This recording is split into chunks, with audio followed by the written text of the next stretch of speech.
This is your 20-minute podcast, where we do our best to give you useful information in 20 minutes or less. Today's podcast is brought to you by Audible. Get a free audiobook download and 30-day free trial at audibletrial.com/your 20-minute podcast. Over 180,000 titles to choose from for your iPhone, Android, Kindle, or MP3 player. Now, here's your host, David Brower. Welcome back to your 20-minute podcast with your host, David Brower, and our special guest today, Curtis Bailey from St. Louis. Greetings, Curtis. Hi, David. How are you? I'm great. Thank you so much. And thanks for what you do. I was really intrigued about how you work with people on scams. You're the co-director of the Senior Scam Action Associates, devoted to educating seniors, their caregivers, and professionals that work with seniors about how to protect themselves from scams and fraud. He is the co-host of the Scammercast Podcast on the Two Guys Talking Podcast Network. So it seems like the scams keep escalating month by month, year by year. Is that a real perception that you have too? Absolutely, David. They are not going away. The scammers continue to recycle scams that maybe we thought had been taken care of and were buried and in the past, but they come back. They, for instance, the tax scam, now that we're in tax season here in the U.S., it was a huge problem last year, and we hammered on it education-wise. And you know what? It has come back again with a vengeance, and more people fall for them. So this is a problem that is just not going to go away. Unbelievable. And I can't imagine how difficult it is to get people informed and educated, especially as the baby boomers increase, and that senior scam group, if you will, is just more and more prevalent. Yeah, it's an interesting challenge. The baby boomers as a demographic are among the largest group that joins the computer world, if you will, every day. They're signing on online, they're on social media, and so they're starting to really take advantage of the technology, which is a dual-edged sword, right? Because on the one hand, we can do so much good with social media and the internet. It keeps families that are often scattered about the country or even the world, it keeps them close. But on the flip side of that, you have opportunities for criminals to exploit older folks who tend to be trusting, naive. Maybe, I hate to use that word because it has a negative connotation, and I don't mean it that way. Just they don't understand that it's very easy for a scammer to hide behind a computer screen or an anonymous profile and manipulate them. Yeah, I think naive is a good word when it comes to the computer experience, because they are naive a lot of times about I just got on here to connect with my granddaughter, and now I'm getting all these people interested in talking to me. Isn't it great? Yeah, I just the other day had a dear client.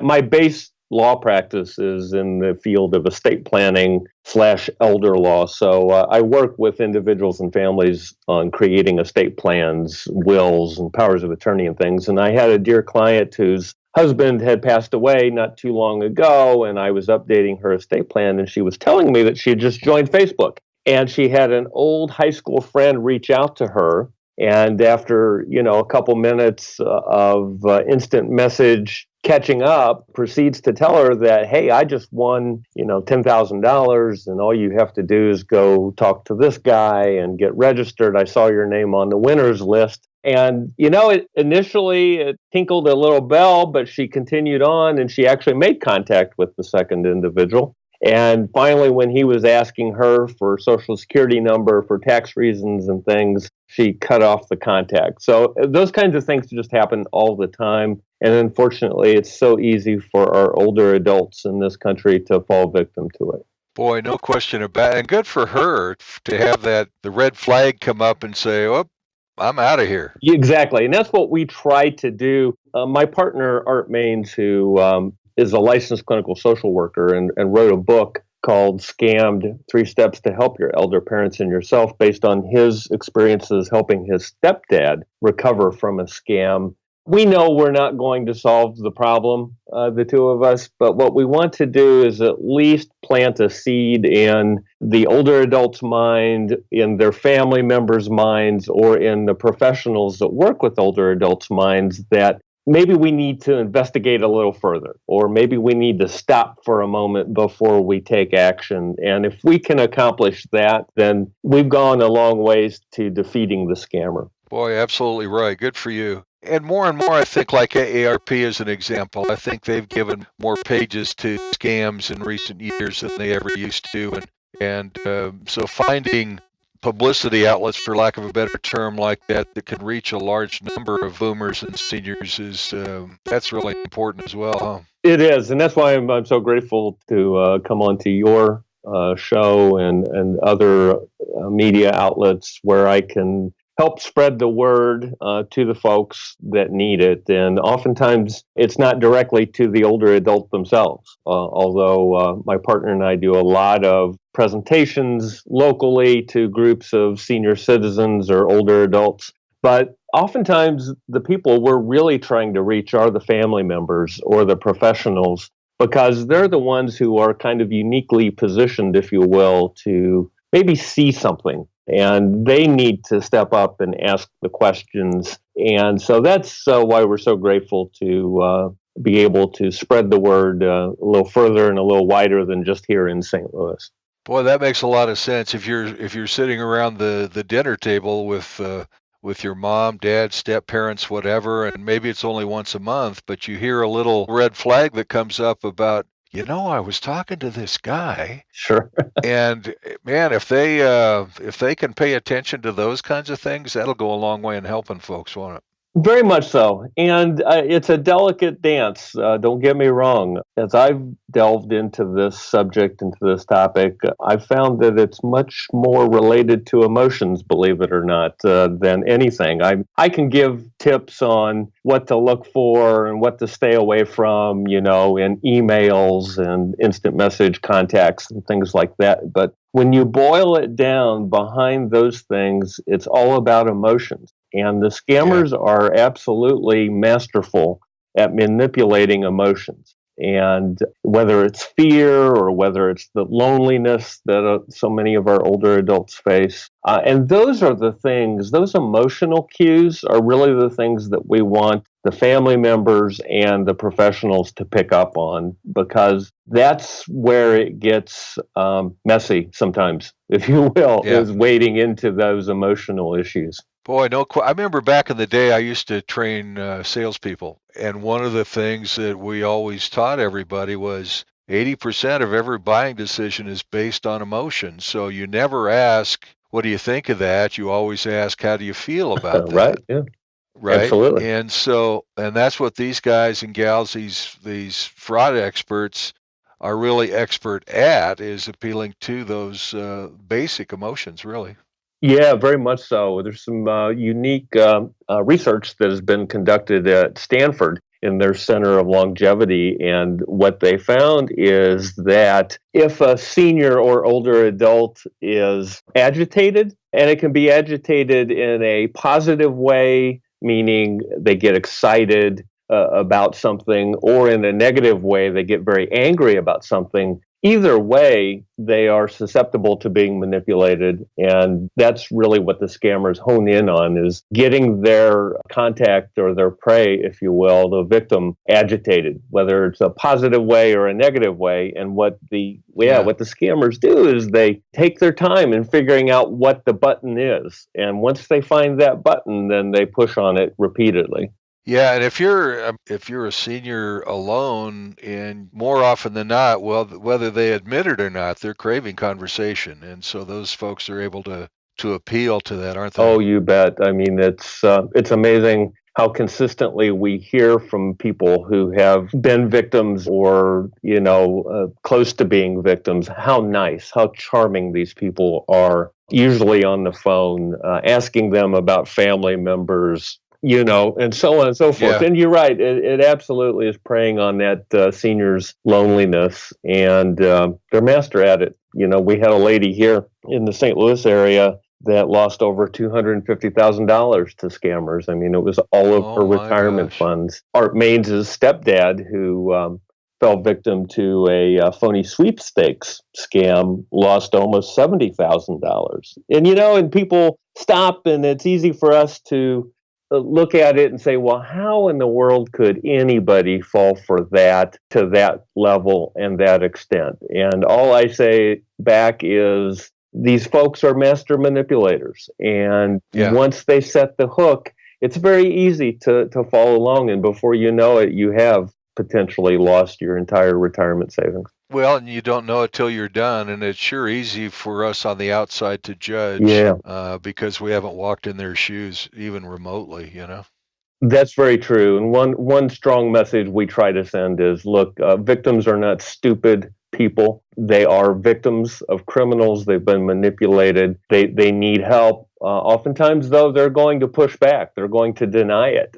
And that's a huge hurdle that family members or professionals have to get over, is the fact that the victim just doesn't believe they've been scammed. Yeah. They truly believe that sweepstakes award is coming, or that car is coming, or whatever the quote unquote prize is. But and the other thing I would think is sometimes after the fact, they realize they've been scammed and they feel so guilty about it, they're not going to admit it anyway. Yeah, the shame is intense. It really is. I mean, there have been some attempts to estimate how much money a year is lost to scammers, and the results kind of vary all across the board. There's a study out there that suggests as much as $36 billion a year is lost to criminals. And all I can say is there are two conclusions that we can absolutely draw, and that is, number one, a lot of people are victimized to the tune of a lot of money. I don't know how much, but it's a lot, okay? Right. And the second conclusion that you can draw is that it is an underreported event because of shame. And that's one reason why we do want to talk to the older adults, is we want them to overcome that feeling of shame and embarrassment and report it, number one, and ask for help. There's always a fear, I think, as we get older, that we're going to somehow lose control and that people are going to swoop in and take away our rights to do things. And we need to get older adults over that hurdle, if you will, so that family members and professionals can help them. What kind of legal tools could a caregiver use, as an example, to help seniors recover from or even prevent scams?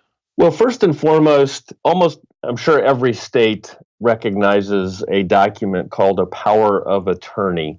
And the way a power of attorney works is this. The older adult signs a document in advance, appointing an agent. Usually it's a family member, to be able to help them with financial matters and decisions if they lose the ability to do so themselves. And so this is a key document that everybody should have in their estate planning, but it has a great relevance in helping people prevent or recover from fraud or scams. Because if the older adult does lose that ability, then a child or a caregiver can come in right away and at least stop the bleeding and can lock down the accounts, if you will, and things of that nature. It's a far easier route if you have a power of attorney in place, as opposed to having to go to court and being appointed a guardian, which is a court process and takes longer and is much more expensive. So first and foremost, it's have a power of attorney in place, have frank, in-depth conversations with the older adults in your life about these kinds of things, and have a plan in place on how you're going to deal with it from day one if it ever does become a problem. And I would think just having a conversation just about a power of attorney, alone, and saying, hey, we want to do this to, in case something happens, in case you need our help down the road, blah, blah, blah, and have these real kind of comfortable, easy reasons for them to agree to it. And then, oh, by the way, there's a lot of scams out there. And so I want you to feel comfortable in letting me know if you get phone calls or emails or things like that you're not 100% sure about, because this power of attorney will help me to protect you. Absolutely. I mean, you have encapsulated it perfectly, David. Have those kinds of conversations in advance, because if you don't, what happens is when the event occurs, everybody's emotions are high. The caregiver's emotions are high. The older adult's emotions are high. They're going to become defensive probably. And oftentimes the caregiver is going to have to be very forceful. And all of a sudden, it's an ugly situation between the caregiver and the older adult when it shouldn't be. And caregivers have to walk a fine line between being assertive and forceful in order to lock down those finances and stop the scam or the fraud, versus making sure you're honoring the older adult and being supportive as well. That's tough. Oh man, that is tough for sure, and there's a risk of just ruining a relationship. Yeah, and unfortunately we see that happen, and there's no easy way to avoid that. But all I can say is, in the moment when the scam or fraud is discovered, and if it's still ongoing, the caregiver has to be assertive in stopping it, at least, so that we can protect the finances as much as possible. Absolutely. Wow, great conversation. This has really gone by quickly, Curtis. I really appreciate it. How can folks get a hold of you? I know you're a co-host of the Scammercast Podcast on the Two Guys Talking Podcast Network. I assume that's available through iTunes and other type venues, It is, David. Right? Yeah, we're on iTunes and Stitcher and Google Play. You can find us on Facebook under Scammercast. You can find me personally on LinkedIn or Facebook, or also on Twitter. My Twitter handle is Bailey Law and the number 1. And so we try to provide education and assistance as much as we can. As a lawyer, I'm licensed in Missouri and Illinois, so I can certainly help from a legal standpoint, specifically on those two states. And for folks that contact me that don't live in Missouri or Illinois, I'm usually able to find them help of a legal nature where they live. And you've got a blog that I would assume has a lot of this information in it that people should contact or reach out to, right? Absolutely. I do. And we post information there. We post information in our various podcast episodes. So we encourage people to take advantage of it. Terrific. So the website is scammercast.com. And you can email Curtis at seniorscamteam@gmail.com and check them out on Facebook, LinkedIn, and their blog. Fascinating stuff, and I hope we just touch one senior. It'll make the show worthwhile, right? Absolutely. And David, thank you so much for the opportunity to be with you. You bet, Curtis. It's really been a joy. Curtis Bailey practices law in St. Louis and has been our special guest today on your 20-minute podcast with David Brower. Be sure to follow us on Facebook at facebook.com/your 20-minute podcast. Until next time, don't forget to download your free audiobook at audibletrial.com/your 20-minute podcast. That's audibletrial.com/your 20-minute podcast for your free audiobook. And thanks for listening to your 20-minute podcast with David Brower.